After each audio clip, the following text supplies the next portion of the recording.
primado e infalibilidad del Papa.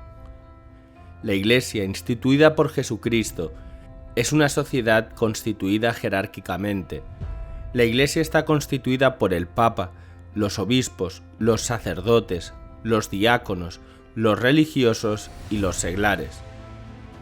La jerarquía de la Iglesia está constituida por el Papa, los obispos, los sacerdotes y los diáconos. La autoridad suprema de la jerarquía la tiene únicamente el Papa.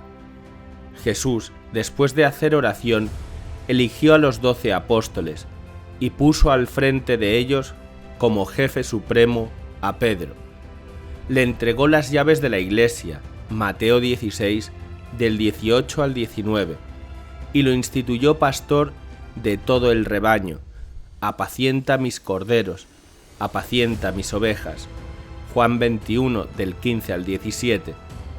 El sucesor de San Pedro, el Papa, es el principio y fundamento perpetuo y visible de unidad, tanto de los obispos como de la muchedumbre de los fieles.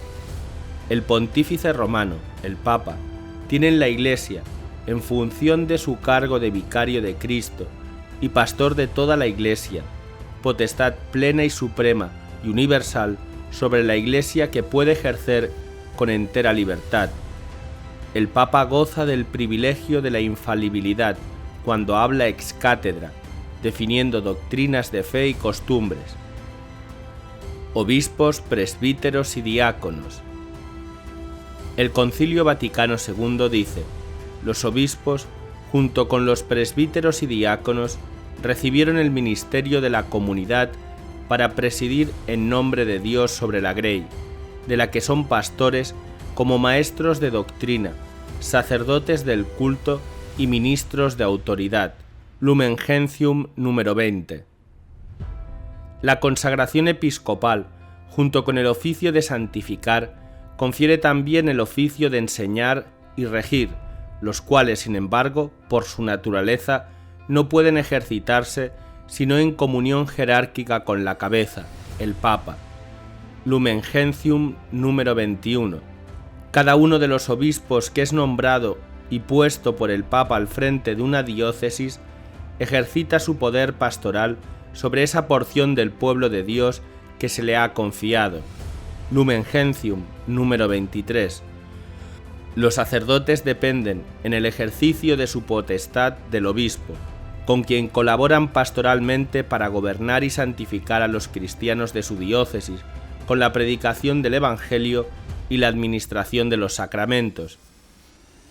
En el grado inferior de la jerarquía eclesiástica están los diáconos, quienes en comunión con su obispo y su presbítero sirven al pueblo de Dios en el ministerio de la liturgia, de la palabra y de la caridad. Religiosos. Los religiosos no participan de la autoridad jerárquica de la Iglesia. Por su estado de perfección, son miembros muy valiosos de la Iglesia. Los religiosos son cristianos, hombres y mujeres, que llamados por Dios a una vocación propia y reunidos en comunidad, consagran su vida a Dios y al servicio del prójimo. Las características de la vida religiosa son: 1. Separación del mundo y de los trabajos propios de los seglares. 2. Vida de comunidad con otros hermanos de la misma familia religiosa para ayudarse mutuamente en el camino de la santidad. 3. Práctica de los consejos evangélicos de pobreza, castidad y obediencia. Los religiosos con su vida consagrada a Dios son un testimonio visible del amor de Dios a los hombres, de la caducidad y vileza de las cosas de este mundo y de la esperanza de los bienes eternos del cielo. Los seglares. Los seglares no participan de la autoridad jerárquica de la Iglesia. Los seglares o laicos son todos los fieles cristianos, no sacerdotes ni religiosos, que incorporados a Cristo por el bautismo, forman parte de la Iglesia. Los seglares son cristianos que viven en el mundo, participando en todas y cada una de sus actividades y profesiones con espíritu religioso y sobrenatural. A los seglares corresponde, por propia vocación, la misión de dar a conocer a Cristo a los demás allí donde se encuentran con el testimonio de sus vidas. Los seglares tienen la obligación de organizar todos los asuntos temporales, de tal manera que todas las cosas se realicen según la ley de Dios, y así establecer en el mundo la civilización del amor, el reinado social de nuestro Señor Jesucristo. La Iglesia hoy. Durante su pontificado, Pablo VI dijo cosas gravísimas como las siguientes: la Iglesia se encuentra en una hora inquieta de autocrítica, se diría mejor de autodemolición. Es como un desenrollarse agudo y complejo que nadie se hubiera esperado después del concilio. De alguna parte ha entrado el humo de Satanás en el templo de Dios. Aún en la Iglesia reina este estado de incertidumbre. Se creía que después del concilio vendría un día de sol para la historia de la Iglesia. Ha venido al contrario un día de nubes, de tempestad, de oscuridad. La apertura al mundo fue una verdadera invasión del pensamiento mundano en la Iglesia. Fuimos tal vez demasiado débiles o imprudentes. El obispo Fernando Sebastián ha manifestado que en España existe un estado de sitio y casi de asalto desde el laicismo dominante contra la Iglesia, contra la cultura cristiana y contra la misma fe.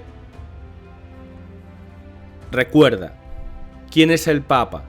El Papa es el sucesor del apóstol San Pedro, obispo de Roma, cabeza del colegio episcopal, pastor supremo de la Iglesia católica y vicario de Cristo en la tierra. ¿Estamos obligados a obedecer al Papa? Estamos obligados a obedecer al Papa porque es el Padre y Pastor Supremo de toda la Iglesia. ¿Puede equivocarse el Papa? El Papa no puede equivocarse cuando define doctrinas de fe y costumbres como Maestro Supremo de toda la Iglesia. ¿Quiénes son los obispos? Los obispos son los sucesores de los apóstoles, puestos por el Espíritu Santo para regir las diócesis bajo la autoridad del Papa. ¿Quiénes son los sacerdotes? Los sacerdotes son los ministros de Dios que colaboran con el Papa y los obispos en la santificación y salvación de las almas. ¿Quiénes son los diáconos? Los diáconos son los ministros de la Iglesia que sirven al pueblo de Dios en el ministerio de la liturgia, la palabra de Dios y la caridad cristiana. ¿Quiénes son los religiosos? Los religiosos son los cristianos, hombres y mujeres que, llamados por Dios a una vocación propia, consagran su vida a Dios y al servicio de los hombres con sus oraciones, sus sacrificios, sus obras de caridad y sus apostolados específicos. ¿Quiénes son los seglares? Los seglares son todos los fieles cristianos que, incorporados a Cristo por el bautismo, forman parte de la Iglesia católica, viviendo en el mundo y participando en todas y cada una de sus actividades, buscando la perfección cristiana y el reinado social de nuestro Señor Jesucristo.